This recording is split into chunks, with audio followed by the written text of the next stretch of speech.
Hello friends, कैसे हैं आप सब। आशा करती हूँ कि आप सभी अच्छे होंगे। लॉकडाउन के चक्कर में वीडियोस पे भी लॉकडाउन हो गया था और काफ़ी लंबे समय से कोई वीडियो नहीं बना पाई थी। उसके लिए मैं आपसे माफ़ी चाहती हूँ। आज मैं आपको समझाऊंगी मेवाड़ का इतिहास। देखिए कितना इंटरेस्टिंग है हमारे मेवाड़ का इतिहास। इसमें सबसे पहले हम देखेंगे राजपूतों की उत्पत्ति कैसे हुई थी। दोस्तों, राजपूतों की उत्पत्ति से संबंधित कई सारी धारणाएं प्रचलित हैं, तो वो जानते हैं। इनमें पहली है चंद्रबरदाई के पृथ्वीराज रासो में उन्हें अग्निवंशीय बताया गया है। राजपूतों के 4 वंश प्रतिहार, परमार, चालुक्य और चौहान ऋषि वशिष्ठ के यज्ञ कुंड से उत्पन्न हुए थे राक्षसों का संहार करने के लिए। तो पहली धारणा ये है। दूसरी धारणा वो है जो गौरीशंकर हीराचंद या हीरानंद ओझा देते हैं। उनका मानना है कि राजपूत सूर्यवंशी व चंद्रवंशीय हैं। राजपूत प्राचीन क्षत्रियों के वंशज हैं। यही धारणा सबसे ज़्यादा प्रचलित है, या सबसे ज़्यादा इसी को स्वीकार किया गया है। तीसरा ये है कि बिजोलिया शिलालेख में चौहान राजपूतों की उत्पत्ति वत्स गोत्रीय ब्राह्मणों से बताई गई है, यानी कुछ राजपूत ब्राह्मणों से उत्पन्न हुए हैं। तो इस प्रकार ये थी राजपूतों की उत्पत्ति से संबंधित धारणाएं। अब हम देखेंगे मेवाड़ का इतिहास। प्राचीन समय में उदयपुर या मेवाड़ में मेव या मेद जाति का अधिकार होता था, इसलिए इसका नाम मेदपाट पड़ा था और ये आगे जाके मेवाड़ कहलाने लगा। उदयपुर का प्राचीन नाम शिवी, मेदपाट और प्रागवाट है। दोस्तों, भगवान राम का नाम तो हम सबने सुना है। उनके 2 पुत्र हुए, लव और कुश। कुश के वंशजों में से एक गुहिल, जिनको गुहादित्य भी कहते हैं, ने 566 ईस्वी में मेवाड़ में गुहिल वंश की नींव रखी। इस प्रकार मेवाड़ के जो महाराणा हैं वो अपने आप को कुश के वंशज मानते हैं और अल्टीमेटली भगवान राम के वंशज मानते हैं। उदयपुर के महाराणा हिंदुआ सूरज कहलाते हैं। उदयपुर का जो राज्य चिन्ह है उसमें अंकित है, जो दृढ़ राखे धर्म को तीही राखे करतार, यानी जो धर्म में दृढ़ होता है उसी को करतार रखने का अधिकार होता है। तो आइए जरा सा देखते हैं कि उदयपुर का जो राज्य चिन्ह है या मेवाड़ का जो राज्य चिन्ह है वो दिखता कैसा है। ये देखिए आपके सामने जो पिक्चर है ये मेवाड़ का या उदयपुर का राज्य चिन्ह है। सबसे ऊपर सूर्य है, एक तरफ भील योद्धा है, दूसरी तरफ क्षत्रिय हैं और बीच में मेवाड़ लिखा है और सबसे नीचे ये अंकित है, जो दृढ़ राखे धर्म को तिहि राखे करतार। तो 566 ईस्वी में गुहादित्य के द्वारा मेवाड़ में गुहिल वंश की नींव रखे जाने के बाद जो एक प्रतापी राजा आगे हुआ वो हुआ बप्पा रावल। ये महेंद्र सेकंड का पुत्र था। ये गुहिल का पुत्र नहीं था, महेंद्र सेकंड का पुत्र था। तो थोड़ा सा देख लेते हैं बप्पा रावल के बारे में। बप्पा रावल का मूल नाम यानी ओरिजिनल नेम कालभोज था। हारित नाम के एक ऋषि थे जिनके यहाँ बप्पा रावल गाय चराते थे। हारित ऋषि ने इन्हें बप्पा रावल की उपाधि दी थी और कहते हैं कि इन्हीं के आशीर्वाद से बप्पा रावल ने 734 ईस्वी में मौर्य राजा मान से चित्तौड़ दुर्ग जीता था, यानी चित्तौड़ का किला जीता था। और इससे ये पता चलता है कि जो चित्तौड़गढ़ किला है वो राजपूतों ने नहीं बनवाया था, वो पहले से ही मौर्यों के द्वारा बनाया जा चुका था। राजपूतों ने उसे जीता था 734 ईस्वी में। उस समय गुहिलों की राजधानी नागदा थी। नागदा में ही बप्पा रावल का देहांत हुआ था। बप्पा के इष्ट देव एकलिंगजी थे। कैलाशपुरी में एकलिंगजी का मंदिर है। बप्पा की समाधि एकलिंगजी कैलाशपुरी के पास ही बनी हुई है। ये देखिए एकलिंगजी का मंदिर ऐसा दिखता है। बप्पा रावल के बाद उनके एक वंशी जो है अल्लट ने क्या किया, अल्लट ने आहड़ को अपनी राजधानी बनाई, यानी ये मेवाड़ की दूसरी राजधानी थी। पहली नागदा, दूसरी आहड़। और एक इन्होंने क्या किया, मेवाड़ में सर्वप्रथम नौकरशाही का गठन किया, यानी ब्यूरोक्रेसी का गठन किया अल्लट ने। 11वीं सदी में मेवाड़ परमारों और चालुक्यों के अधीन हो गया था। जी हाँ, गुहिल शासक शक्ति कुमार के समय मालवा के परमार राजा मुंज ने चित्तौड़ के दुर्ग पर अधिकार कर लिया था। मुंज के वंशज राजा भोज ने त्रिभुवन नारायण मंदिर बनवाया था, जिसे अभी मोकल का समिदेश्वर मंदिर कहते हैं। उसके बाद चालुक्य राजा सिद्धराज ने परमारों से मालवा और मेवाड़ का बड़ा भाग छीन लिया था। तो इस तरह परमारों और चालुक्यों ने गुहिलों से मेवाड़ ले लिया था। लेकिन 1158 ईस्वी में गुहिल शासक रण सिंह, जिन्हें कर्ण सिंह भी कहते हैं, फिर से मेवाड़ के शासक बन गए, यानी गुहिलों ने मेवाड़ फिर प्राप्त कर लिया। उनके 2 पुत्र हुए, क्षेम सिंह और राहप। क्षेमसिंह ने रावल शाखा की नींव रखी और राहप ने राणा शाखा की। राहप ने सिसोदा गांव बसाया और इस गांव में रहने के कारण ये सिसोदिया कहलाए। क्षेमसिंह के 2 पुत्र थे, सामंत सिंह और कुमार सिंह। सामंत सिंह बड़ा बेटा था और वो शासक बना था, लेकिन सामंत सिंह के पड़ोसी राज्य के राजा ने उससे मेवाड़ छीन लिया था। तब उसने अपना राज्य वागड़ में स्थापित कर लिया था। लेकिन छोटा बेटा कुमार सिंह, उससे मेवाड़ किसी और के हाथ में देखा नहीं गया, उसने मेवाड़ पुनः प्राप्त कर लिया। और फिर आगे चलकर कुमार सिंह का वंशज हुआ जेत्र सिंह, जो प्रतापी राजा हुआ। जेत्र सिंह के समय दिल्ली के सुल्तान शमशुद्दीन अल्तमश ने आक्रमण किया था और भारी क्षति पहुंचाई थी। तब जेत्र सिंह ने मेवाड़ की राजधानी चित्तौड़ को बनाया था और तब मेवाड़ की राजधानी चित्तौड़ बनी थी, यानी ये तीसरी राजधानी थी। अब हम जानेंगे रावल रतन सिंह के बारे में।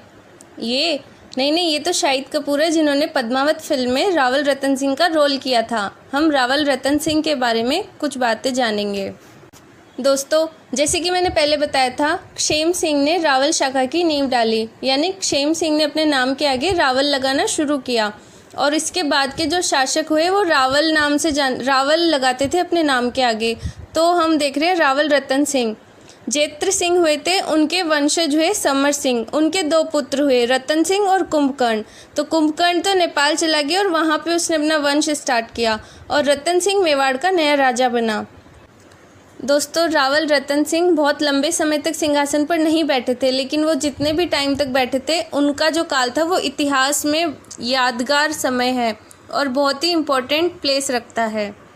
दिल्ली के सुल्तान अलाउद्दीन खिलजी ने चित्तौड़ पर 28 जनवरी 1303 ईस्वी में आक्रमण किया और 26 अगस्त 1303 ईस्वी को चित्तौड़ का किला हासिल किया, यानी उसे चित्तौड़ का किला हासिल करने में इतना समय लगा। और रानी पद्मिनी ने जौहर कर लिया था। रानी का नाम कहीं कहीं पद्मिनी मिलता है और कहीं पद्मावती मिलता है, ये दोनों ही नाम सही हैं। दोस्तों, जब ऐसे रानियां जौहर करती हैं तो इसे साका बोलते हैं। तो ये वाला चित्तौड़ का पहला साका था। चित्तौड़ में 3 साके हुए हैं, उनमें से ये पहला था।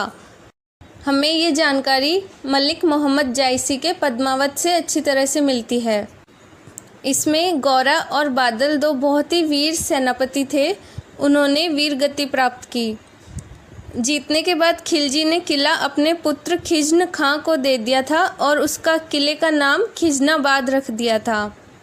और क्या आप जानते हैं, चित्तौड़गढ़ का जो किला था उसके द्वार पर अष्ट धातु दरवाज़ा लगा हुआ था। खिलजी वो दरवाज़ा उखाड़कर अपने साथ दिल्ली ले गया था। उसको बाद में शाहजहाँ ने लाल किले के द्वार पर लगवाया था, लेकिन आगे चलकर भरतपुर के राजा जवाहर सिंह इसे लाल किले से उखाड़कर राजस्थान में वापस ले आए थे और अभी ये भरतपुर के लोहागढ़ दुर्ग का मुख्य प्रवेश द्वार है। चित्तौड़गढ़ किले पर खिलजी की जीत के बाद यहाँ रावल शाखा का अंत हो गया। रावल शाखा के शासक अब यहाँ नहीं होंगे, अब यहाँ होंगे महाराणा। यानी जो राहप ने सिसोदा ग्राम की स्थापना की थी तो सिसोदिया कहलाए और राणा शाखा की नींव डाली, यानी राणा वो अपने नाम के आगे लगाने लगे, अब वो स्टार्ट होंगे। तो सबसे पहले इसमें आएगा महाराणा हमीर। महाराणा हमीर कौन थे?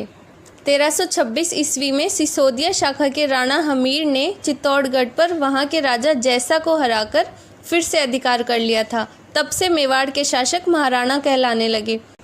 राणा की उपाधि सर्वप्रथम धारण करने वाले हमीर ही थे। हमीर ने मेवाड़ में सिसोदिया शाखा की स्थापना कर दी। इससे पहले रावल शाखा चल रही थी, अब जो शासक होंगे वो सिसोदिया शाखा वाले होंगे। राणा हमीर को मेवाड़ का उद्धारक कहा जाता है। कुंभा हम आगे पढ़ेंगे। कुंभा ने राणा हमीर को 2 उपाधियां दी थी, वीर राजा और विषम घाटी पंचानन, यानी कैसी भी मुश्किल सिचुएशन आए उसमें लड़कर जीतकर बाहर निकलना, ये उनको उपाधियां मिली हुई थी। राणा हमीर कमाल के शासक हुए और राणा हमीर ने दिल्ली के सुल्तान मोहम्मद तुगलक के चित्तौड़ पर आक्रमण को विफल भी किया था। राणा हमीर के बाद जो महत्वपूर्ण शासक हुआ वो हुआ राणा लाखा। ये हमीर का पोता था और इनका नाम लक्ष्य सिंह था और इन्हें लाखा कहा जाता था। ये 1382 में 82 में चित्तौड़ के शासक बने। इनके समय में मगरा जिले के जावर गांव में चांदी की खान निकली थी। यानी अगर क्वेश्चन हो कि किस शासक के शासन में चांदी की खान निकली थी तो वो राणा लाखा थे। इससे चांदी और सीसा निकलता था। और इसके अलावा लाखा के ही काल में एक बंजारे ने पिछोला झील का निर्माण करवाया था। यानी राजस्थान की जो पिछोला झील है वो राणा लाखा के समय में एक बंजारे ने बनवाई थी। राणा लाखा के बाद हम राणा मौकल उनके पुत्र के बारे में जानते हैं। इनकी जो कहानी है वो थोड़ी दिलचस्प है, तो सुनिए। लाखा का बुढ़ापे में मंडौर की राव रणमल राठौड़ की बहन हंसाबाई के साथ विवाह हुआ था। इसमें क्या हुआ था कि राव रणमल राठौड़ अपनी जो बहन की शादी लाखा के बड़े बेटे चुंडा के साथ करना चाहते थे, लेकिन उन्होंने नारियल लाखा के हाथ में रख दिया। तो राव फिर चुंडा बोले कि नारियल तो पिताजी के हाथ में रख दिया, तो अब मैं विवाह नहीं कर सकता। और लाखा बोले कि बुढ़ापे में भाई मेरा क्यों मजाक उड़ा रहे हो, मैं विवाह नहीं कर सकता। तो लेकिन रणमल को मेवाड़ के साथ रिश्ता तो जोड़ना था, तो फिर इन्होंने कुछ इस तरह से तोड़ निकाला कि ये शर्त रखी गई कि हंसाबाई का जो पुत्र होगा वो राजा बनेगा, यानी हंसाबाई से जो भी संतान होगी वो मेवाड़ का शासक बनेगा। तो इस पर चुंडा ने एक प्रतिज्ञा ली, क्योंकि अधिकार तो चुंडा का था। तो चुंडा ने प्रतिज्ञा ली कि हंसाबाई के साथ जो भी पुत्र होगा वो ही शासक बनेगा और मैं शासन का इसका सिंहासन का त्याग करता हूँ। तो इसलिए उन्हें मेवाड़ का भीष्म कहा जाता है। जब राणा लाखा की मृत्यु हो गई तो राणा मोकल फिर शासक बने, लेकिन कुछ साल बाद इन राणा लाखा के जो पिता थे क्षेत्र सिंह या खेता भी कहते थे उन्हें, उनकी एक पासवान के 2 पुत्र थे, चाचा और मेरा। उन्होंने मोकल की हत्या कर दी। हालांकि राव रणमल बाद में इन तीनों की हत्या कर देते हैं और मोकल की मौत का बदला ले लेते हैं। दोस्तों, हो सकता है कि पहली बार सुनने पर बोरिंग लग रहा हो, लेकिन ये अपने मेवाड़ का इतिहास काफ़ी इंटरेस्टिंग है। तो अब हम जानेंगे महाराणा कुंभा के बारे में। मोकल की हत्या के बाद उसका पुत्र राणा कुंभा 1433 में चित्तौड़ का शासक बना और 1468 तक शासक बना रहा। कुंभा को हिंदू सुल्तान, अभिनव भट्टाचार्य, चाप गुरु, दान गुरु, हाल गुरु, राणो रासो आदि उपाधियों से संबोधित किया गया। कुंभा का काल मेवाड़ के इतिहास के लिए अत्यंत महत्वपूर्ण समय रहा। ऐसा कोई भी क्षेत्र नहीं था जिसे कुंभा ने छूकर उसकी शोभा ना बढ़ाई हो। साहित्य, संगीत, स्थापत्य कला, हर क्षेत्र में कुंभा ने झंडे गाड़े। तो देखते हैं कुंभा के काल में क्या क्या महत्वपूर्ण घटनाएं हुई। सारंगपुर का युद्ध। जैसे कि मैंने बताया था, मोकल की हत्या में 3 लोग शामिल थे, चाचा, मेरा और महपा पंवार। चाचा और मेरा की तो हत्या राव रणमल राठौड़ ने उसी समय कर दी थी, लेकिन महपा पंवार भाग के मालवा या मांडू के सुल्तान महमूद खिलजी की शरण में चला गया। कुंभा ने उससे महपा पंवार की मांग की, लेकिन सुल्तान नहीं माना। तब सारंगपुर का युद्ध हुआ कुंभा और मांडू के सुल्तान महमूद खिलजी के बीच 1437 में। सारंगपुर एमपी में है। सारंगपुर युद्ध में कुंभा की जीत हुई और इस जीत के उपलक्ष्य में कुंभा ने चित्तौड़ में विजय स्तंभ बनवाया। ये विजय स्तंभ 1440 ईस्वी में यानी 1440 में बनना स्टार्ट हुआ था और 1448 में पूरा हुआ, यानी इससे पूरे 8 साल लगे कंप्लीट होने में। इसमें 9 मंजिलें हैं और ये 120 फीट ऊंचा है। इसे भारतीय मूर्तिकला का विश्व कोश कहा जाता है और ये हिंदू देवी देवताओं से भरा हुआ है, इसलिए इसे देवी देवताओं का अजायब घर भी कहते हैं। विजय स्तंभ का निर्माण करने वाले जैता, उसके पुत्र नापा, पोमा व पूंजा थे। दोस्तों, मेवाड़ में 84 किले हैं, उनमें से 32 किलों का निर्माण कुंभा ने ही कर दिया था। कुंभा ने अनेक किले बनवाए। इनमें एक है कुंभलगढ़ दुर्ग, जो काफ़ी महत्वपूर्ण स्थान रखता है। इसका सबसे ऊंचा भाग कटारगढ़ कहलाता है, वहाँ पे निवास स्थान था कुंभा का। रणकपुर के फेमस जैन मंदिरों का निर्माण कुंभा के काल में ही हुआ था। कुंभा ने साहित्य में अनेक रचनाएं की। इसमें संगीत ग्रंथ हैं, संगीत राज, संगीत मीमांसा व सूड प्रबंध। उन्होंने चंडी शतक की व्याख्या, गीत गोविंद की रसिक प्रिया टीका, संगीत रत्नाकर की टीका और कामराज अरतिसार भी लिखी। संगीत सुधा हरिवार्तक भी लिखे। कुंभा की संगीत में काफ़ी रुचि थी। कुंभा ने अनेक मंदिरों का भी निर्माण करवाया। उन्होंने चित्तौड़ दुर्ग में कुंभ श्याम मंदिर, आदिवरा मंदिर बनवाए। कुंभलगढ़ दुर्ग में कुंभ स्वामी मंदिर बनवाया। श्रृंगार चौरी का मंदिर बनवाया। मीरा मंदिर और रणकपुर के जैन धर्म के मंदिर भी उन्होंने सपोर्ट किए। कुंभा को राणो रासो की उपाधि इसलिए मिली क्योंकि उन्होंने अनेक साहित्यकारों को आश्रय दिया।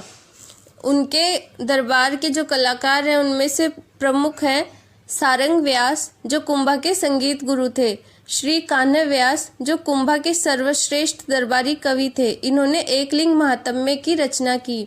इनके अलावा अत्रि भट्ट और उनके पुत्र महेश भट्ट।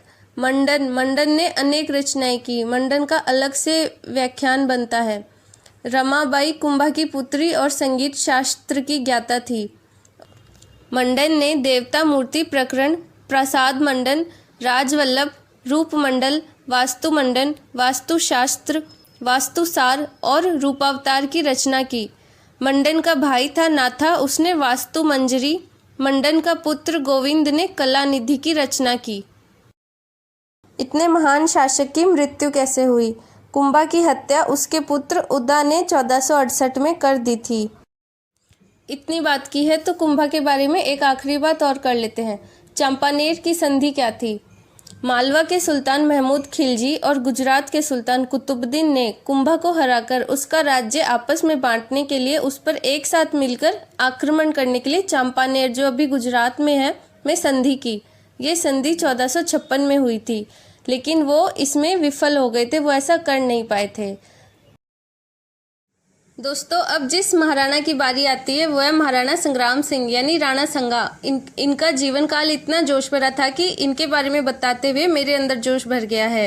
इनके शरीर पर 80 घाव थे। इनकी एक आंख बचपन में ही चली गई थी। इनका एक हाथ नहीं था और पैर घायल था। उसके बाद भी युद्ध को पीठ कभी नहीं दिखाई। ये महाराणा कुंभा के पोते और महाराणा रायमल के पुत्र थे। ये हिंदू पत के नाम से विख्यात थे। महाराणा रायमल के 3 पुत्र थे। सबसे बड़े का नाम पृथ्वीराज सिसोदिया था और सांगा सबसे छोटे थे। लेकिन भविष्यवाणी हुई कि पृथ्वीराज सिसोदिया के हाथ में राजयोग है ही नहीं। राजयोग सबसे छोटे पुत्र सांगा के हाथ में है। इस बात पर पृथ्वीराज को गुस्सा आ गया और उसने सांगा की आंख फोड़ दी। इस तरह सांगा बचपन में ही अपनी एक आंख खो चुके थे। जब सांगा के दोनों बड़े भाई उसकी जान के दुश्मन हो गए तो सांगा वहां से भाग गया और अजमेर पहुंच गया। एक दिन क्या हुआ, सांगा किसी बाग में सो रहे थे और लोगों ने देखा कि एक नाग ने उनके ऊपर अपने फन से छाया कर रखी है। तो उन्होंने जाकर अजमेर के करमचंद पवार को इस बात की खबर दी। करमचंद पवार ने आके जब देखा तो उन्होंने सांगा से पूछा कि तुम साधारण मानव नहीं हो सकते हो, तो बताओ तुम कौन हो? क्या तुम किसी राजघराने से हो? तुम हो कौन? तब सांगा ने उन्हें बताया कि मैं महाराणा का सबसे छोटा पुत्र हूँ जो अपनी जान बचा रहा हूँ अपने भाइयों से। इस पर फिर अजमेर के करमचंद पवार सांगा के आश्रयदाता बने। जब तक सांगा का राज्याभिषेक नहीं हुआ, अजमेर के करमचंद पवार ने उनका आश्रयदाता बनकर रोल निभाया। अब हम सांगा के लाइफ के या सांगा के शासनकाल के इम्पोर्टेंट इवेंट्स देखेंगे। सबसे पहले देखेंगे राणा सांगा और मालवा के बीच क्या हुआ। मालवा की गद्दी पर 1511 में महमूद खिलजी द्वितीय बैठा, लेकिन उसका चाचा साहिब खां उससे सिंहासन उसने छीन लिया। फिर 1518 में महमूद खिलजी की सहायता के लिए गुजरात के सुल्तान मुजफ्फर शाह ने मालवा पर आक्रमण कर दिया। मालवा पर आक्रमण करके उसने मांडू का दुर्ग हस्तगत कर लिया, लेकिन मांडू का वजीर था मेदिनी राय। उसने सांगा से सहायता मांगी और उसकी सहायता करने के लिए सांगा ने गागरोन दुर्ग पर आक्रमण कर दिया और इस दुर्ग को मेदिनी राय को सौंप दिया। इसके बाद गागरोन युद्ध हुआ 1519 ईस्वी में। ये हुआ महमूद खिलजी और सांगा के बीच। इसमें सांगा की जीत हुई थी। महमूद को बंदी बना लिया गया था, लेकिन बाद में सांगा ने लगभग 6 महीने बाद उसे क्षमादान देकर छोड़ दिया था। दूसरा इवेंट हम देखेंगे राणा सांगा और गुजरात के बीच क्या हुआ। हुआ ये कि ईडर के राव भाण के पोतों रायमल और भारमल में सिंहासन के लिए लड़ाई थी। इसमें सांगा ने रायमल की सहायता की। सांगा चाहते थे कि उनका समर्थक ही गद्दी पर बैठे। इस कारण मुजफ्फर शाह जो गुजरात का शासक उस टाइम था, उसको ये बात पसंद नहीं आई और फिर सांगा से उसकी डायरेक्ट लड़ाई हो गई। मुजफ्फर शाह का छोटा बेटा बहादुर शाह सांगा की शरण में चला गया था, तो सांगा ने उसका भी खूब इस्तेमाल किया। उसने उसकी हेल्प से गुजरात को कई बार लुटवाया। अब हम देखेंगे दिल्ली सल्तनत और सांगा के बीच क्या हुआ था। इसमें है खातौली का युद्ध। सिकंदर लोदी का बेटा इब्राहिम लोदी और सांगा के बीच ये युद्ध हुआ। राणा सांगा ने पूर्वी राजस्थान के उन हिस्सों को जो दिल्ली सल्तनत के अधीन थे जीतकर अपने राज्य में मिला लिया था। इसलिए इब्राहिम लोदी ने मेवाड़ पर आक्रमण किया और दोनों के बीच 1517 में हाड़ौती की सीमा पर खातौली युद्ध हुआ। इसमें सांगा की विजय हुई थी। इब्राहिम लोदी ने अपनी हार का बदला लेने के लिए मियां मक्कन के नेतृत्व में सांगा के खिलाफ फिर से सेना भेजी और इसमें भी सांगा की विजय हुई थी। ये था बाड़ी का युद्ध। अब जो एपिसोड है वो सांगा की लाइफ का सबसे इम्पोर्टेंट एपिसोड है। ये था बाबर और सांगा। बाबर और सांगा के बीच का क्या एपिसोड रहा। काबुल का शासक था मोहम्मद जहीरुद्दीन बाबर। बाबर ने 20 अप्रैल 1526 में दिल्ली के सुल्तान इब्राहिम लोदी को परास्त कर दिया और दिल्ली पर मुगल शासन की नींव रख दी। 16 फरवरी 1527 को सांगा और बाबर के बीच बयाना युद्ध हुआ। इसमें सांगा ने बाबर को हरा दिया था, लेकिन वापस लौटते समय सांगा ने सीकरी जाने के लिए सीधा मार्ग छोड़कर भुसावर होकर सीकरी जाने का मार्ग पकड़ा, जो कि लंबा था। भुसावर में लगभग 1 महीना वो ठहरा रहा। इससे बाबर को खानवा के मैदान में तैयारी का समय मिल गया था और ये सांगा की मिस्टेक थी। इसके बाद सांगा और बाबर के बीच हुआ खानवा का युद्ध 17 मार्च 1527 को खानवा के मैदानों में। इस युद्ध में एक स्पेशल चीज़ जो हुई वो थी पाती पैरवन। पाती पैरवन क्या थी। खानवा के युद्ध से पहले सांगा ने पाती पैरवन की राजपूत परंपरा को पुनर्जीवित करके राजस्थान के प्रत्येक सरदार को अपनी ओर से युद्ध में शामिल होने के लिए निमंत्रण दिया था। यानी एक ही झंडे के नीचे सारे राजपूत आके मुगल से लड़ेंगे। सांगा ऐसे अंतिम हिंदू राजा थे जिनके सेनापतित्व में सब राजपूत जातियां विदेशियों को भारत से निकालने के लिए सम्मिलित हुई थी। इस वजह से सांगा को अंतिम भारतीय हिंदू सम्राट के रूप में याद किया जाता है। इसमें सांगा के साथ अनेक राजा थे, जिनमें से कुछ प्रमुख थे मारवाड़ के राव गांगा एवं मालदेव, आमेर के राजा पृथ्वीराज, ईडर का राजा भारमल, वीरम देव मेड़तिया, रावल उदय सिंह एवं खेतसी, बीकानेर का कुंवर कल्याणमल, झाला अज्जा आदि काफ़ी सारे बड़े राजा सांगा के झंडे के नीचे थे। युद्ध के दौरान सांगा घायल हो गए थे और मूर्छित हो गए थे। तब झाला अज्जा ने महाराणा के हाथी पर सवार होकर यानी महाराणा का स्थान लेकर युद्ध लड़ा और अपने प्राण दिए और इस युद्ध में बाबर विजयी हुआ था और सांगा हार गए थे।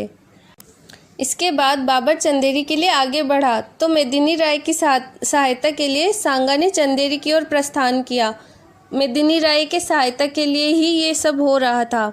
उसने कालपी से कुछ दूर एक गांव इरिच गांव में डेरा डाला, जहां सांगा के साथी राजपूत जो युद्ध नहीं करना चाहते थे क्योंकि उन्हें पता था कि बाबर उनसे ज़्यादा ताकतवर है, तो उन्होंने सांगा को विष दे दिया ताकि उन्हें युद्ध ना करना पड़े।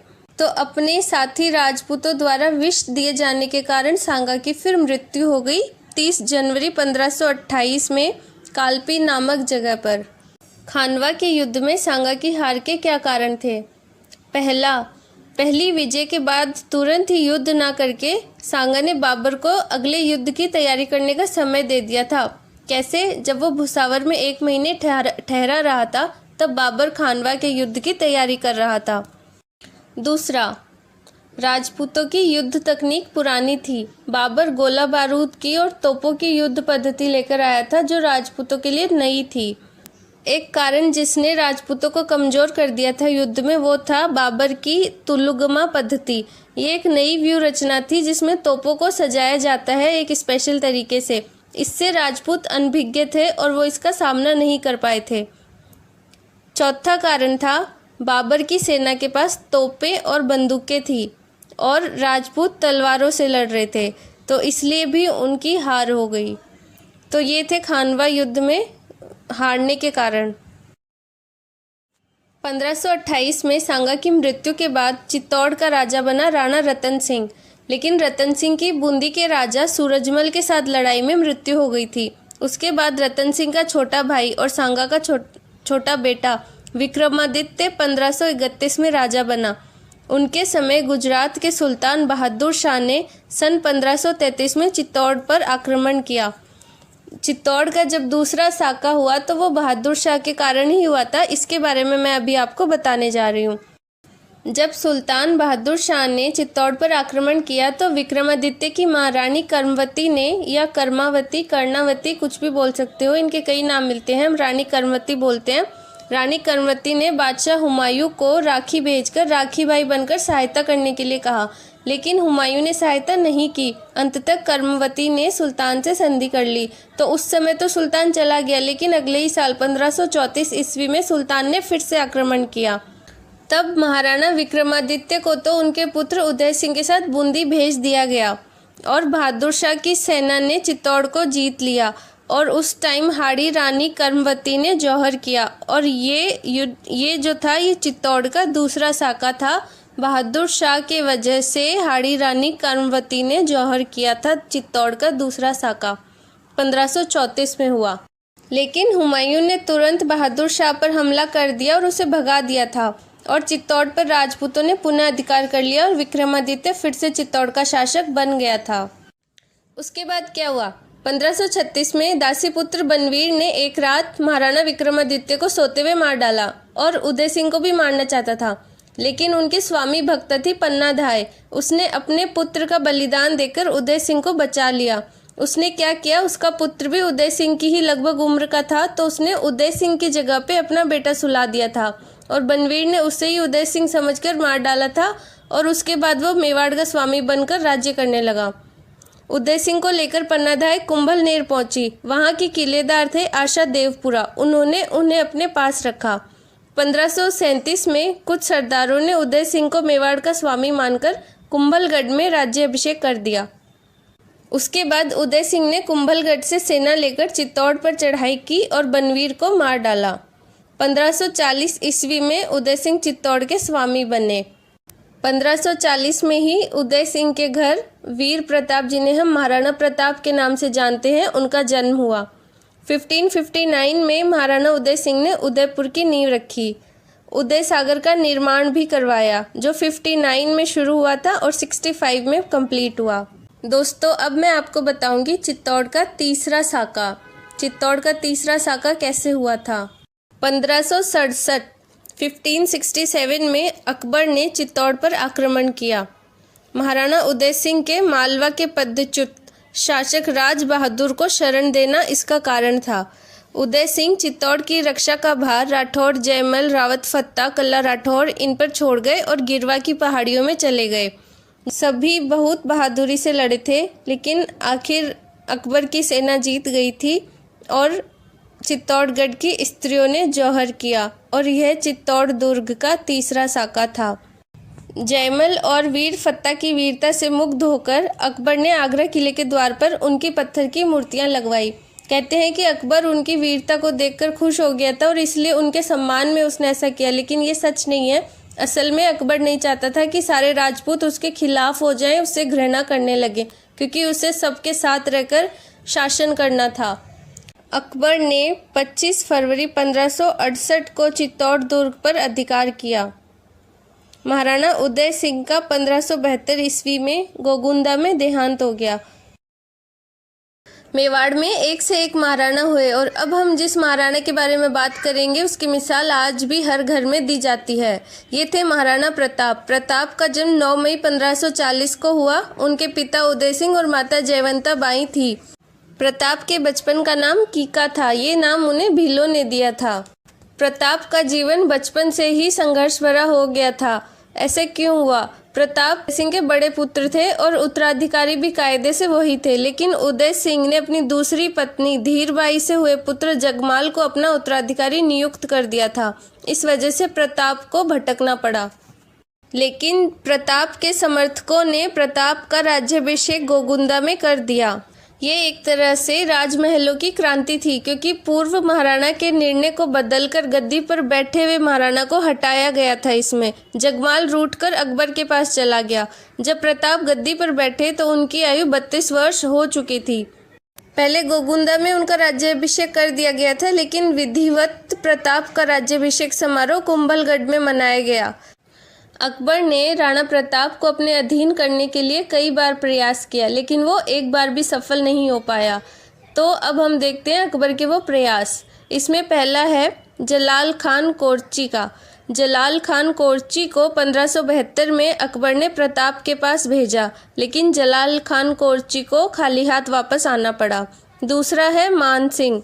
आमेर के कुंवर मान सिंह को 1573 में भेजा। तीसरा है राजा भगवंत दास। मान सिंह के पिता राजा भगवंत दास को फिर 1573 में भेजा, वो भी खाली हाथ वापस आए। इसके बाद अकबर को लगा कि राजा टोडरमल में बहुत काबिलियत है और वो अपनी बातों से किसी को भी फंसा सकते हैं, तो राजा टोडरमल को भेजा गया। चौथा प्रयास, लेकिन ये प्रयास भी असफल रहा।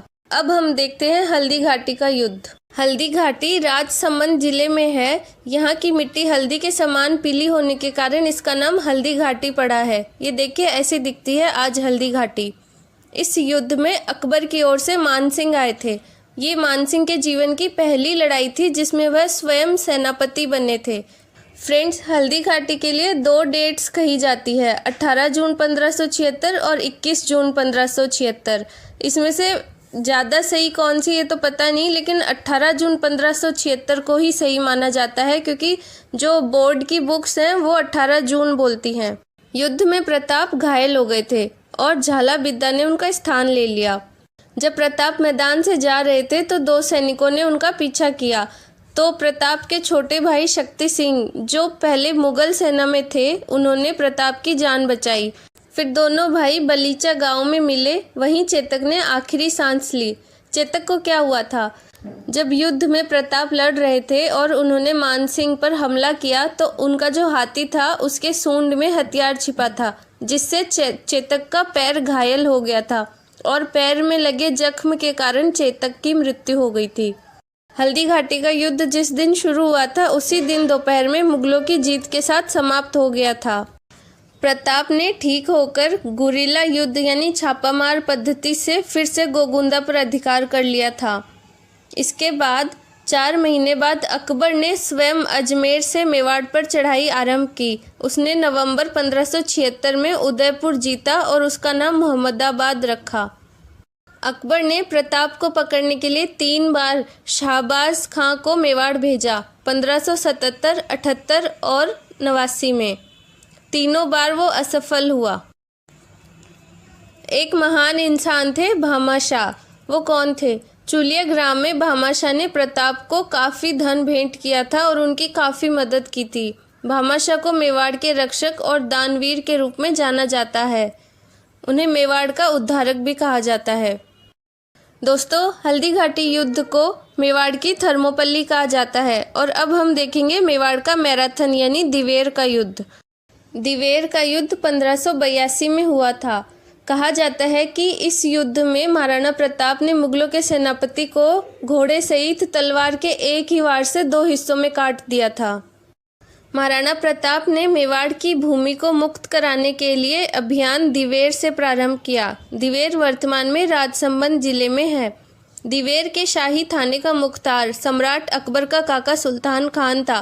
प्रताप ने उस पर आक्रमण किया और विजय प्राप्त की। दिवेर की जीत के बाद महाराणा प्रताप ने चावंड में अपना निवास स्थान बनाया। इसके बाद अकबर ने आमेर के राजा भारमल के पुत्र जगन्नाथ कछवाहा के नेतृत्व में 1584 में विशाल सेना मेवाड़ भेजी। यह अकबर का प्रताप के विरुद्ध अंतिम अभियान था। ये भी विफल ही हुआ। इसके बाद 10 वर्ष तक 1586 से 96 तक अकबर ने प्रताप का पीछा छोड़ दिया। इस समय को अघोषित संधि कहा जाता है। प्रताप ने 1585 में अपने स्थायी जीवन का आरंभ चावंड से किया। चावंड को मेवाड़ की नई राजधानी बनाया। प्रताप के अंतिम 12 वर्ष चावंड में ही बीते।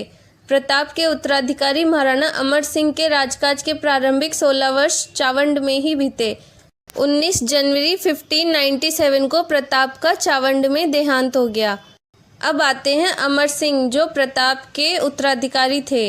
अमर सिंह भी वीर योद्धा थे और वो भी मुगलों के अधीन कभी नहीं हुए, लेकिन अंत समय में मजबूर होकर उन्होंने मुगलों से संधि कर ली और ये मेवाड़ के प्रथम शासक थे जिन्होंने मुगलों से संधि की। 1615 में बादशाह जहांगीर के समय शहजादा खुर्रम के प्रयासों से मेवाड़ मुगल संधि हुई। संधि तो हुई, लेकिन संधि की कुछ शर्तें भी थी जो इस प्रकार हैं। संधि की पहली शर्त, मेवाड़ के शासक मुगलों से वैवाहिक संबंध बनाने को बाध्य नहीं होंगे। दूसरी शर्त, मेवाड़ के महाराणा दरबार में पेश नहीं होंगे, उनके स्थान पर मेवाड़ के युवराज मुगल दरबार में जाएंगे। तीसरी शर्त, चित्तौड़गढ़ दुर्ग लौटाया जाए। इस पर मुगलों ने शर्त रखी कि चित्तौड़गढ़ दुर्ग हम लौटाएंगे, लेकिन उसकी मरम्मत नहीं की जाएगी, क्योंकि अगर मरम्मत हो गई तो फिर राणा ताकतवर हो जाएंगे। चौथी शर्त, मेवाड़ के युवराज को शाही सेना में 5000 मनसब सवार दिया जाएगा। मुगलों के साथ संधि करने पर महाराणा के आत्मसम्मान को बहुत ठेस पहुंची और वो ये बर्दाश्त नहीं कर पाए, तो संधि के बाद उन्होंने संन्यास ले लिया था और वो अकेले कहीं जाकर रहने लगे। अमर सिंह के बाद महाराणा कर्ण सिंह गद्दी पर बैठे और उनके बाद उनके पुत्र महाराणा जगत सिंह प्रथम गद्दी पर बैठे। मेवाड़ के महाराणाओं का मुगलों के साथ विद्रोह प्रताप की मृत्यु के साथ रुक गया था, लेकिन फिर जगत सिंह के बाद आए महाराणा राज सिंह, उन्होंने फिर से वो शौर्य दिखाया और फिर से मुगलों से विद्रोह किया।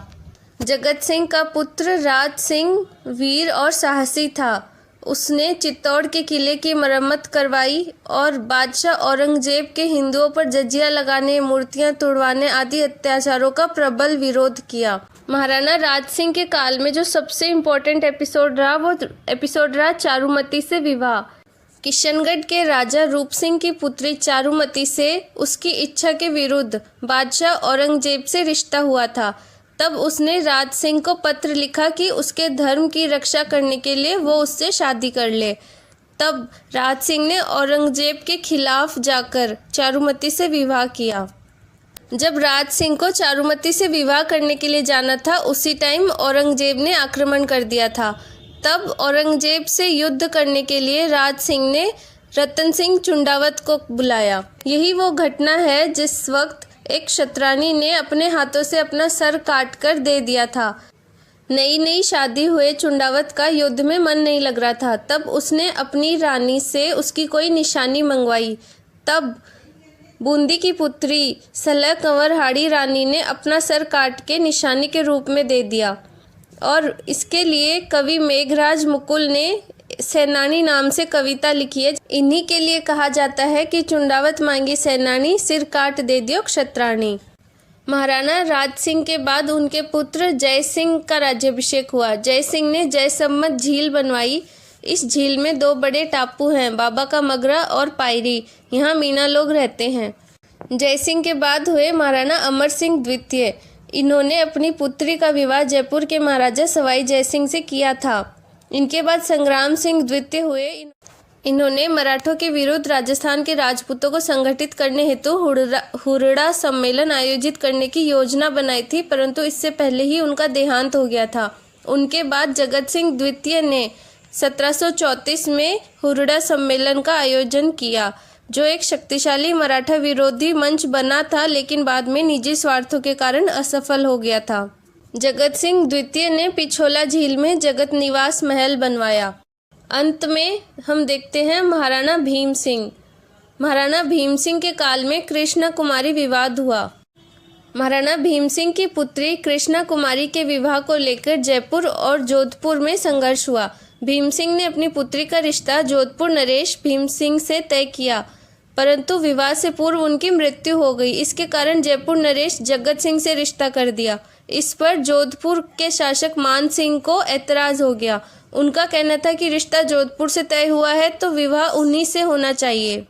तो इस तरह जयपुर और जोधपुर में संघर्ष पैदा हो गया और दोनों ही ताकतवर रियासत होने के कारण नुकसान भारी हो रहा था। अंततः आमिर खां पिंडारी व अजीत सिंह चुंडावत की सलाह पर कृष्ण कुमारी को जहर दे दिया गया और विवाद को समाप्त कर दिया गया।